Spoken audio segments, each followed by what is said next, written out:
Hi, I'm Melissa. And I'm Jessie. And welcome to our show, A Nameless production. Melissa's Nova goes 35. We drop the top down so we can get high. We've got a studio band, posters on the wall. We won't answer, so don't even call. They say we're crazy, but we have a good time on a Nameless production.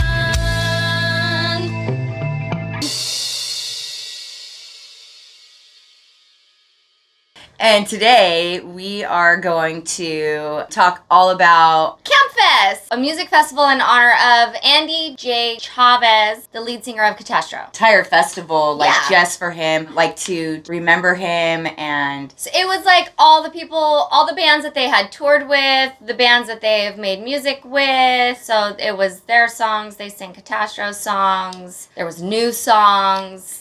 And it was amazing. and so it was really nice to be at this festival. I think it was if you were there, you understand, there was some type of vibe there. It was a different vibe than regular shows. Oh, yeah. So we always talk about One Love, which is now CaliVibes. There's a very special bond and a very special love that happens at those festivals. And the Kampfest festival, it was a different kind of love where everybody loved a certain person. And so we all had that in common. It wasn't just we all loved this music. It was everybody there had somehow grieved or knew someone who grieved. Yeah. And it was a different kind of love. It was a memorial. I mean, it was it was literally a memorial for him. It's fucking beautiful. And I would say a reception for all of his fans to be there with his closest friends, his family, and they shared that moment with all of us. Super special. The first night was... It was his mom's birthday. Yes, it was. And it was so amazing. So it was 2 nights. We drove out there Thursday. The first night was at the Marquee. Right? Yes. They did their 100th episode of The Kamp, which is the podcast that Stravs and Ryan do. And Andy was supposed to be the guest for the 100th episode. So since Andy passed away, they have not done a new episode. So they did it live. And it was freaking cool. It was the Campers podcast. Oh, okay. So they did their 100th episode. It's called The Kamp. For some songs on the keys. But we're at his house in Globe, Arizona, recording, getting secluded. Got a little saucy. It was 1 or 2 in the morning, and we're all just jumping up and down, listening to the song 30 times in a row, being like, this is the one. This is the song. There's no better feeling than being there with just us, and we're all worked all day, writing songs, not work, but had fun, playing music, all the little pieces that each of us put together, created something, and then we realized it's good. Because sometimes we do that and we realize that sucks. What did we just do for the last 15 minutes? Yo, so I was talking about, can we talk about The Way I Feel real quick? Because this is really dope. I was talking with, our friend Matt Keller, who is a producer that has helped produce our albums with us. He was in the room when we did The Way I Feel. And he was talking to me yesterday about, when we were practicing yesterday, he was talking about the last time we played Marquee for the Sucker album release show. We played The Way I Feel for the first time on this stage. And we did this thing in the song where we had instead of playing the last chorus, we stopped and we thought the crowd was just gonna not do anything. And you guys kept singing the fucking song. Yeah. And Andy turned around and looked at me they're singing! And he looked at Matt and he was just he couldn't believe that the whole crowd was singing the words to this new song we just made. And it was I'll never forget that look on his face of it was almost this moment where he realized oh, we're doing it. Yeah. We're becoming a real band. Yeah, I don't know. For me, my favorite part is that, I think my least favorite part is you can only go to the bathroom and rest stops. I think that would be my least favorite part. Oh, that's my favorite part. That's actually your favorite part. That's actually his favorite part. You guys think he's lying? That's actually his favorite part. Sure it is. Wait, you guys remember the story about the little wiener, right? That I handed to somebody when we were walking out of the club? I had it in my pocket the whole day. So another one. Previously on Nameless. what are we doing? The hot dog, it was super funny because Jessie had the hot dog in her pocket like the whole night. The whole night. There's this random guy just dancing. Vibing, dude. And I was like, I tapped him and he looked at me and I was all, and he looked and he went. And we skipped away. And he just holding the hot dog. I had another little wiener, and so I put it in my pocket. She'll just have another wiener in her pocket. I don't know. It just seemed right. It was very small, and they don't tell you can't have little wieners in your pocket. It's not against the rules, guys. Cheese sticks are against the rules. They're not allowed at the marquee. And you have to put them in the bin. No with cheese your weapons. sticks. But we saw somebody else, so we learned from somebody else's experience of getting their cheese sticks taken. Yeah, it confiscated that shit. I was like, whoa, they're harsh. They did their 100th episode, and they were like, dang, I wish we had a little wiener. And I was like, she was closer than we were. a little wiener. You guys know me, I'm at the rail. I don't give a fuck if it's music or podcast as a bass speaker. I'm cool, I'm right next to it. Yeah. And I was like, I fucking have a little wiener. And we're in the back, Allison and I, because we're standing together and we're going, Jessie has one. Oh my God, Jessie has one. Holy shit, I can't believe she has a fucking wiener in her pocket and they just asked for a little wiener. So I didn't really interrupt or anything. I was just like, dang, that is ironic. Yeah.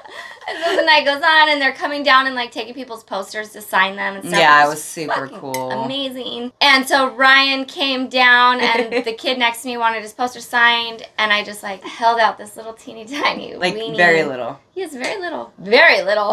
And I just held it out, and he took it, looked at me.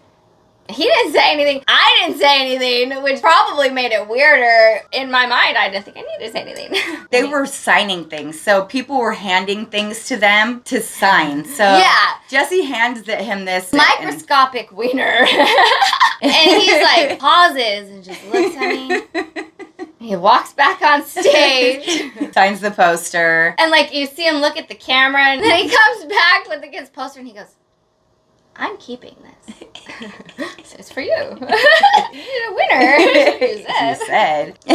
Fucking he walked away. That shit's so funny. So later in the night, Allison goes, what did you say to him? He, like, stared at you. So I didn't say anything. I gave him the winner. It's like that would have been funny, though, if he would have came back and it was all signed. So I know what she's saying, because then another separate moment was a kid handed him their phone, and they wanted Ryan to take the selfie. And Ryan's in signing mode, and he takes his phone and he goes, signs the phone. That is fucking great. No picture. There you go. Oh, thank you. And I was like, dang, I would have done that. I didn't know the correct move. He probably pondered signing it. Probably, guaranteed he thought about signing it. And then he thought, like, no, I'm keeping this. Yes. Get back to topic. Yeah, so the wieners, those were for you. Yeah, and if you're listening to this, then did you ponder signing it? He had to. Allison straight up was like, what did you do? What did you say? She's like, she handed him something. Yeah, and they were at the back of the room, and she fucking knew. It was later, after they had asked. We didn't really know that was the moment she was giving him the wiener. It just worked out. But she gave him the wiener in front of everybody. It still felt good. Yeah. Felt good. They needed a wiener. It was their 100th episode. Oh, and they asked for it, so it was cool that you had it right there, ready. Also, it had lettuce on it. And I had to Google that. Yeah, we didn't understand, but... Like, I understand sauerkraut. Sauerkraut? That's cabbage, right? Yeah. Yeah, okay. Yeah. Pickled cabbage. So, cabbage was normal, so it could have been like a cabbage hot dog. But still, that's weird, too. Oh, it probably was cabbage. So that was a good story. We got to see Burke. Aw, we got to see Burke for like 2 seconds. ForsythImaging.us. Allison did interviews with him, and he toured with Doa. And yeah, so go look at all those pictures and the videos, because those are all on the website, and that's really cool. Yeah. And we like that. Yeah, and Burke is super cool. He's a cool sponsor, and recently, he just did a very generous donation to us, and it was very nice. Do you know why? Ta-da! Wonderful news. We have officially been approved to be a nonprofit organization. And so Dirty Sisters is a nonprofit, and donations towards our organization are tax deductible. So we had to earn it, we had to prove it, and we did. Yeah. And that's amazing. And now that means that anybody who wants to help us can, and not only will it help us help other people, but it'll help you as well, because it will be a write-off. Right. Officially and professionally and whatever the fuck. Yeah. I'm not allowed to say fuck, though, if it's professional. Well. So message Melissa if you would like information on donating or working out, the legal shit. Message Melissa. The business side of it, like the paperwork and the questions and the donations, all of that is actually my my job in what we're doing. So if you come to me, I will word it with a lot of fucks and shits, and I don't fucking know. Yeah, and then you'll think she's an asshole. I friend it up too much. And I'm like, no, I fucking told you exactly what to fucking do. And they're like, you can't say fuck if you want me to know that it's business. And then I'm like, yeah, but when I get business mode, people think I'm an asshole. And she's always an asshole. But two different kinds of assholes. Yes. Business Jessie is like, no, we don't fuck around. We're getting shit done right now, and that's what we're fucking doing. And can everyone be on board, please? Oh. Yeah, right and now? me getting like messages in the morning. Did you do this? You need to get rid of that. It needs to go. We can't have that on our plate. You're gonna today. have to stop. Can't have that on our plate today. That was yesterday. Erase. I'm all, fuck. It was a great idea. And the admins, and they're all, what the fuck is Melissa At first, I didn't doing? know what she was talking about right now. Okay, so yeah, now I do. Well, Melissa started a chat in the Dirty Sisters group. But it's available to 3,000 people. You can't have a chat with 3,000 people. There's no way. I thought it was a wonderful idea to send them our link to our show. It was a great idea.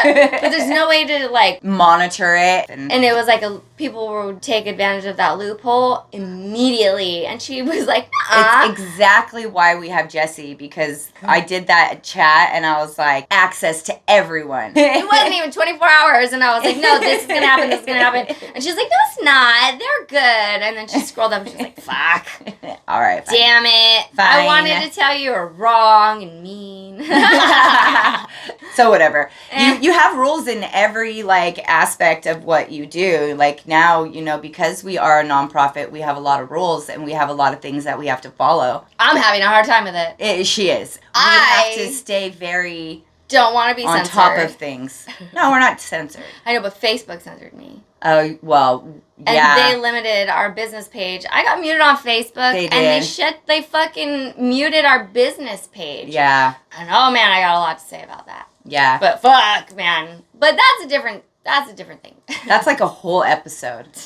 It'll be a really bitchy one. The most important thing right now is we are a nonprofit, and if you want the information to donate properly, or if you have a specific location you want that donation to go, you'll get a more clear answer. You'll get a receipt from Melissa. You will get all of the professional things from Melissa. I won't be able to give you the receipt for a donation. I will still have to relay the message to her and then come back to you. And in that telephone, I'm going to friend that bitch up and be like, what up, homie? Here's your shit. I'm the middleman. Fuck. But plus, I have all the information. That's my part of the job. Like, yeah, but so whoever said stoners can't do shit, you're wrong, because we made a nonprofit and we made a business. We are doing all the things that we said we were going to do. It's really cool to be someone who's following through. Follow through is sexy. Yeah. We said that shit before. Yeah, it is. Say what you mean to me what you say. But yeah, we followed through. We did a lot of stuff, and we are a nonprofit, and so we have all of that information, and I'm very grateful for all the support and for Melissa for making that happen for us. Because we are officially a nonprofit, it's not just us fucking around in a studio anymore. It's like real shit. Well, we're still going to fuck around in a studio. I mean, yeah, we are. Yes. It's not just that. Yeah. Is what I meant. I think you said that, and I just got rid of the jest. I don't know. I'm very picky about words. Oh, Jessie is very literal. If nobody knows that, you should know that now. So if you're explaining something to her, make sure that you're being literal about what you're explaining, because she will. Don't give me hints or metaphors. And then you'll think she's an asshole. There, I got us back to the asshole. I'll be like, that is not what that means. It's written on the board, you guys. It is. I wrote it. It's on the board. She said, let's talk about how big of an asshole I am, because, man, I feel like I'm an asshole. And I was like, you are an asshole. I'm fighting with everybody all the time. And I was like, dang, it's not even like PMS. It's just who I am. And I'm like, dang, what's my problem? It's because she's literal. Everything everybody fucking says all the goddamn time is a riddle. Why is it a riddle? Why do I have to figure out what you're saying right now? And if you say this, you better fucking mean it. I can't specifically go into what I want to talk about because it'll mess up an opportunity that we have. But you can't make me say that. You can't make me say that. I'm not going to say that because it's not real. It's not true. Well, and so, yeah. And I'm very literal, and if that's not what the definition means, then you can't make me say that. If that's not what it means, I'm not going to say that. You can't make me. I totally spaced out. I was all... But yes. Melissa never listens to me. We got an email back that... And I was just like, no. Yeah. My answer is no. I'm not being a brat. I'm just like, that's not what this is. That's not what that is at all. Yeah. Everything's made up, and if it's all made up, I don't have to fucking do that. You made that shit up. Fucking. You can't make me. I'm not going to say that. And you can't make me, and I'm not going to say that. So, sometimes where people are like, you're so sweet. And I'm like, oh, you don't know me very well. And they think I'm joking. And it's because as soon as once I turn business mode, I don't have fluff. I don't have the pleasantries. I don't have the, hey, good morning, how was your Tuesday? I'm like, hey, did you fucking do the thing and the thing and the thing? Isn't that why we're here? Yeah. To do the thing and the thing and the thing. It's work, right? So why are you guys acting like I'm being aggressive? And they're like, whoa, you can't she doesn't. say good morning? And I'm like, well, you know, good morning. She's all morning. All right, let's go. Boom, boom, boom, boom. Yes, that's my first message in the morning. Did you start a chat? Because blah, blah, blah, blah, blah, blah, blah, blah, blah. Normally, she would say, hey, this isn't important until after you wake up and have coffee. Yeah. I'll be like, you can disregard until business mode. I've been banned on Facebook, so That's weird, though. You can still make decisions. Yes, I can still see and manage. That's why I think it's fucked up. Yeah. Facebook is fucking with people really bad, and I think that... We're going to start a class action, so if you want in on this class action, hit me up. You know, they admitted to fucking with people in, 2014, it was like a controlled social experiment, and they're doing that shit again. Ban somebody for, something especially that's already on the internet, and it was just shared. Yeah, so I got banned for 2 memes. The first one was, I'm like Gillette, I'm the best a man can get and I'll cut you. I didn't fucking make that meme. It was already And there. she didn't say who she was going to cut. It's a metaphor. You guys don't want me to be literal, but they're banning me for literal translations. And then the other one was, I'm like a rose with thorns. I'm pretty and I'll stab you. And we both laughed. They're funny. I'm not going to stab anybody. I'm all about hippie love bullshit. One time I shared, I was in so much pain, I wish I could cut my legs off. And so those 3 things, now my account is banned as violent. And I think that's fucking bullshit, and now it makes me want to be violent. So there's your social experiment. Destroy you. Take that back, because No. Yeah, that's true. You're going to destroy them with the class action? I mean, it didn't isolate me, but it isolated my business. Yeah. How are you going to... Well, it did, because we utilized you a lot to handle all of our internet stuff. Yeah, my job is social media. And your interaction is part of your job. And so if you're not interacting, then... how are they nobody able... is really, because you were more in the groups. That's my job, is to do the social media interaction. So they're restricting me from doing my job because of a meme that I found on their own website. And I don't fucking understand how that's justifiable in any way, shape, or form. Yeah. That's fucking bullshit, and fuck you. Yeah. Fuck you. Fix the robots. Fuck everyone, and I don't fucking understand the world at all, and I don't fit in, and it makes me an asshole, because I'm like, fucking what? You can't make me do that. No. Says who? Absolutely not. No, I don't do it that way. And they're like, that's the way you're supposed to do it. And I'm like, nope, not me. I'm not doing that. No. Yeah. Because I don't think it's right. I think it's fucked up. I think it's weird that people are cool with brown water in Arizona. I think it's fucking weird. I'm like... She turns the faucet on and there's brown water. It's like dirt in the water. And we're like, oh yeah, we're in Arizona. And she's like, what? It was Jen Downs. We stopped by her hotel room. First of all, the toilet seats are bigger than me. Yeah, that was great, man. I went to go to the restroom. I went to sit down and I'm like, oh, whoa. I was like, dang. I'm not a super small girl, but I'm not a super big girl, but I almost fell in, and I was like, whoa. So like I had to hold myself up, and I go out there and I told Jessie, don't go in there and just like flop on the toilet seat. Like, she said, don't just go sit, fool. Yeah, you're gonna have to brace yourself for that. And like, I'm like, what does that mean? And I go in there, literally I went, whoop whoop. Yeah, the whole thing, like my ass dipped it inside all the way. It went all the way up to. It's like, probably a very comfortable toilet seat for somebody. Not for me. And so then I had to like spread eagle just to sit on that bitch. My knees are all fucking 2 feet apart. Then I go to wash my hands and the water's fucking brown. And I'm like, you guys, what the fuck? And they're like, yeah, that's normal. What? You guys are cool with brown water? Nah. We're just there. All this is fucked up. Everything's fucked up, you guys. Everything's fucked up, and nothing makes sense to me, and everybody tells me that I'm the crazy one. I don't think I'm crazy.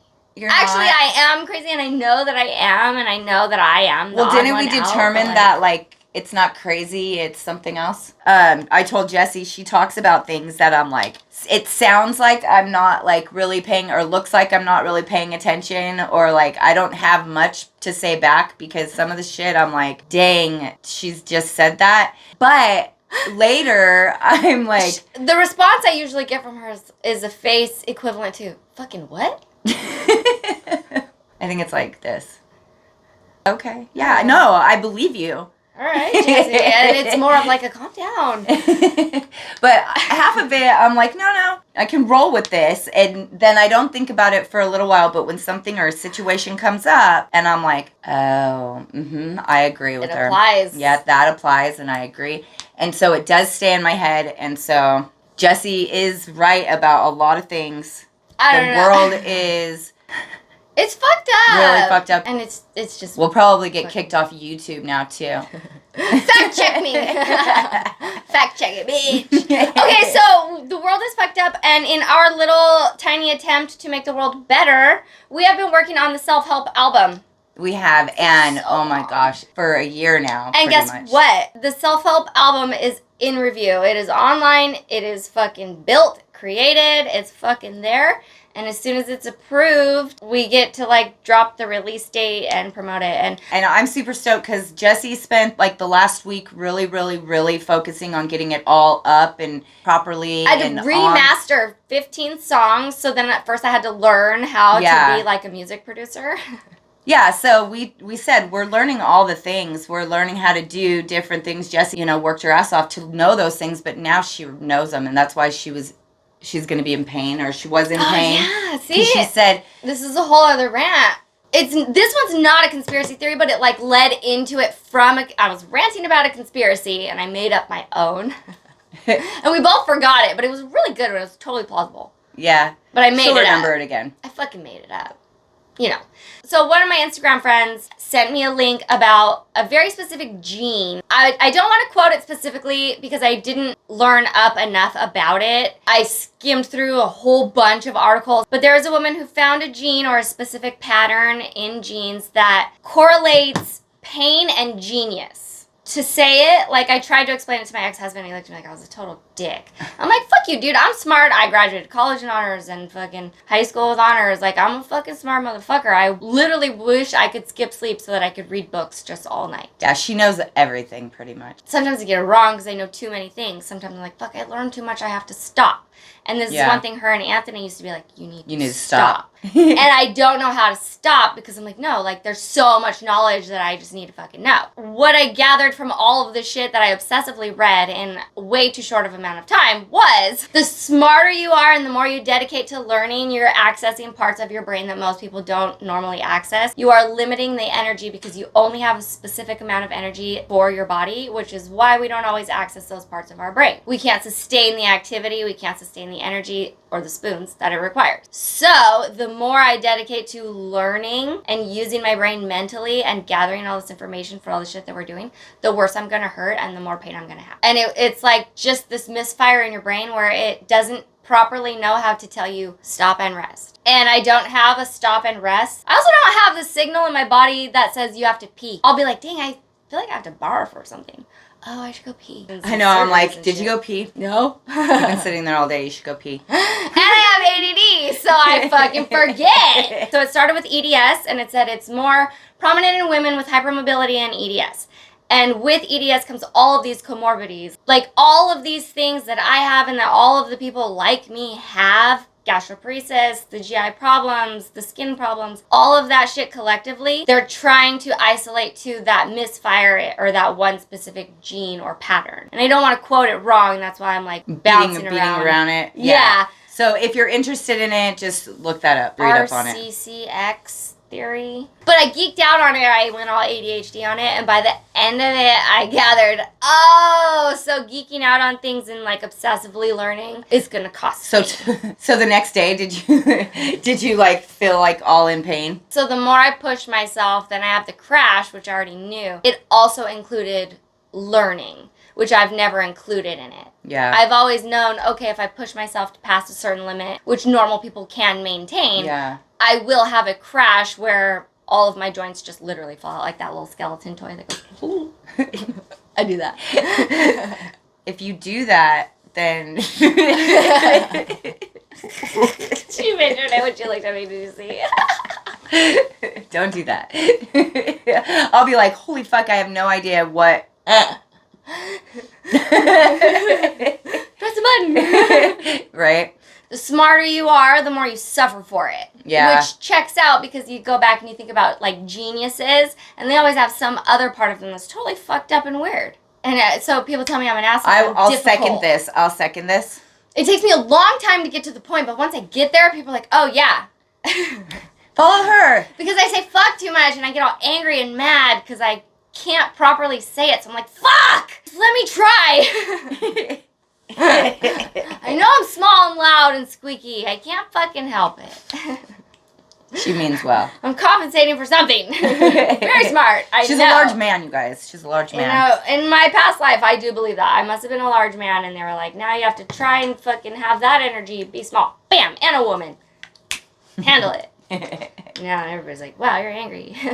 She's like, no, I'm not. I'm happy. I'm really not angry. Yeah, and I don't think I'm an asshole, but like, when it comes time to be an asshole, yes, I will be an asshole. Yeah. Fuck yeah, I'll be an asshole. Me too. I can be an asshole too. It's true. I'm usually really nice. I can be an asshole. If you've gotten me to be an asshole, that sucks to be you. That sucks. You're that bitch, it sucks to be. What did I learn in elementary school? Christopher Columbus. Yeah, all the wrong shit, you guys. All the wrong shit. Whatever.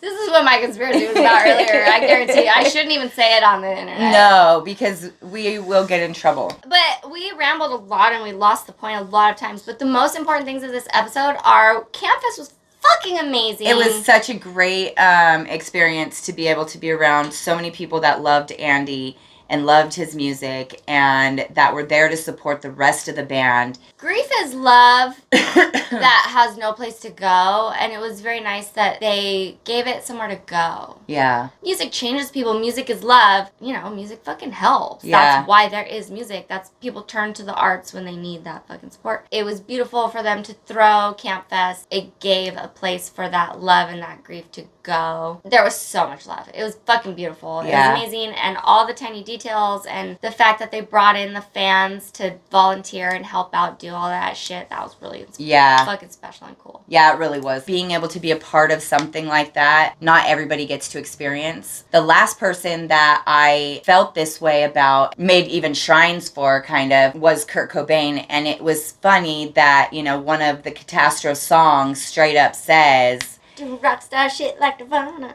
That line hit her hard because she was like, that is the last time was Nirvana. You know, Andy was a rock star, and it's really cool to see so many people together recognizing that. She even asked, how old was he? He seemed like he lived a very long life. He seemed very, very much older than he was. He lived many versions, and it is rock star shit, and in a lot of their songs, he would say, it doesn't matter. It doesn't matter, though. It doesn't matter, though. Doesn't matter, though. That's the song one.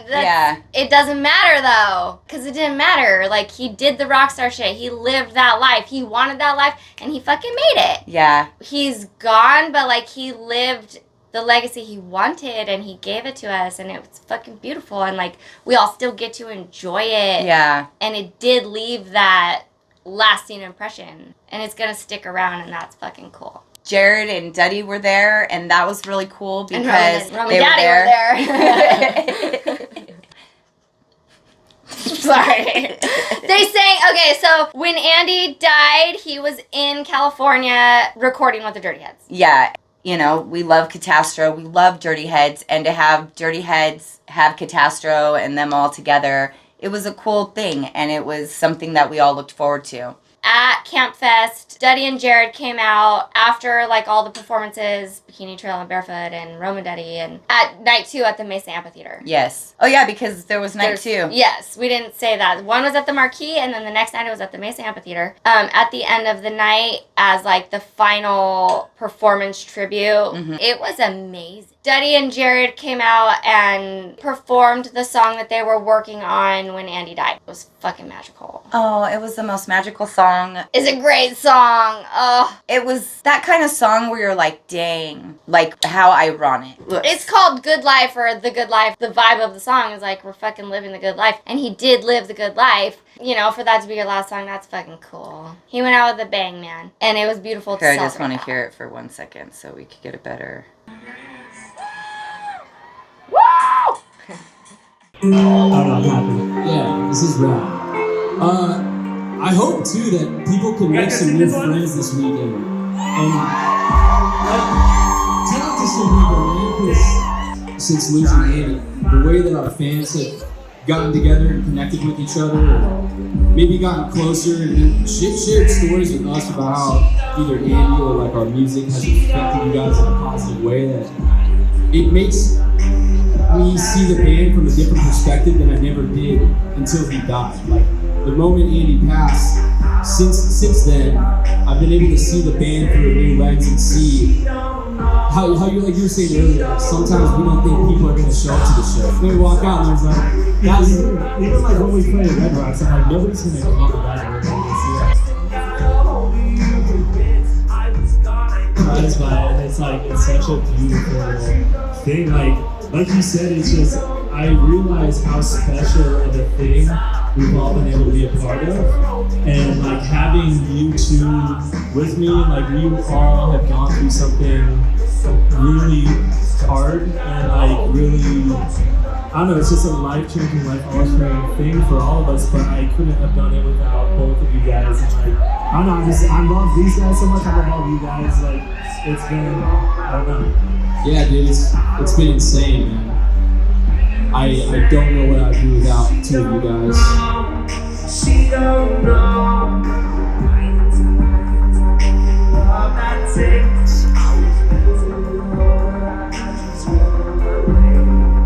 I don't know if I'll ever feel the same. She don't know. She don't know. We can start from the top. I remember I was close to you. Now you're so blind. These texting got a hold of you. I was gone. I know you always want my homies, but you don't know. You don't know. You like dropped at the top. Cruising skies were rolling. You got lost in the stars. I thought I was your only. Now you're so gone. These texting got a hold of you, but you don't know. You don't know. You guys feeling good?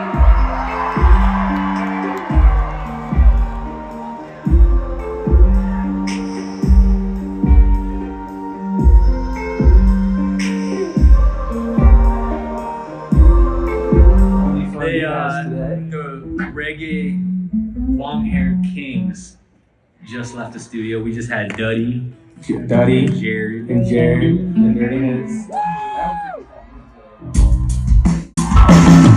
If you wanna live a good life, this is what it looks like. And if you wanna have a good time, this is what it looks like. How you doing, man? Come on. Well, they can do the sunrise. Good friends, good times, we feeling alright. Yeah, we got nothing to lose. We living life to the fullest, second control of the cruise, man. We out here living every moment like a memory. Cause I ain't trying to look back and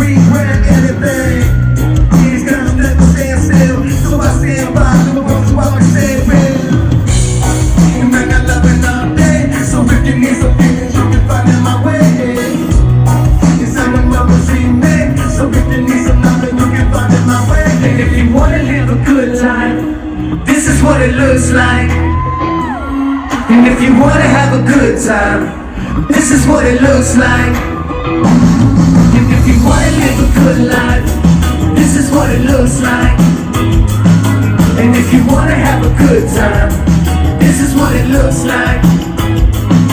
I'm on a driftwood flow, I don't worry where I go, I don't hurry, take it slow. Got a pocket knife, a bag of bones, a lighter and a hosey. I don't play no games, yeah, I try to live it low key. You're a fast squirrel on a thin branch, buddy. Coming to a breaking point with life is getting money. Double-sided coin when you're down and you're funny. On the dark side of the moon, but the other half is sunny, come on. And I got nothing on bed, so if you need some feelings, you can find it my way. Cause I'm the moment dream man, so if you need some loving, you can find it my way. If you wanna live a good life, this is what it looks like. And if you wanna have a good time, this is what it looks like. Put it together. And if you wanna have a good life, this is what it looks like. And if you wanna have a good time, this is what it looks like.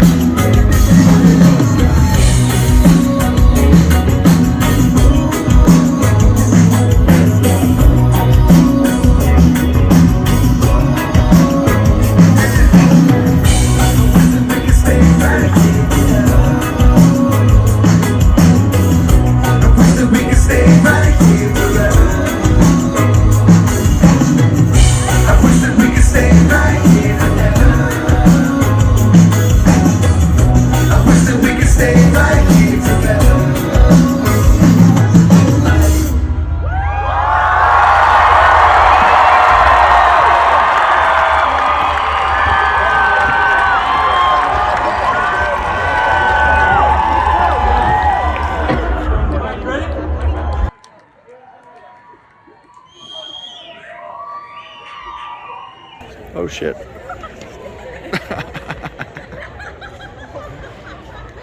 Keep going, because then boom.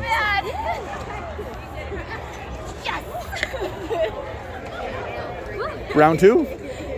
Round two, even higher. Hi, I'm Melissa. And I'm Jessie. And welcome to our show. Nameless.